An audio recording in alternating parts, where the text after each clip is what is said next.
अविका मराठी. शिकणं आता सोपं आणि मजेदार. मुलांनो, आज आपण संयुक्ताक्षर त्र शिकणार आहोत. प अधिक त्र बरोबर पत्र. पत्र म्हणजे चिठ्ठी.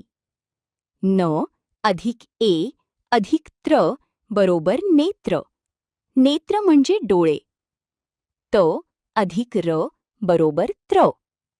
दोन अक्षरे मिळून तयार झालेले अक्षर म्हणजे संयुक्ताक्षर.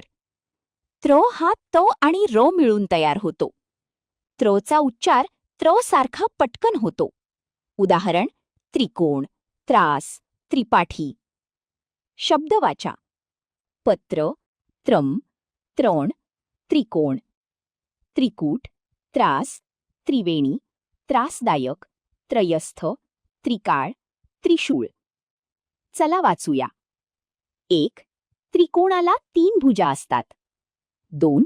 मला गणितात त्रिकोण काढायला आवडते. 3. खूप आवाज झाला तर मला त्रास होतो. 4. सर्व एकत्र या.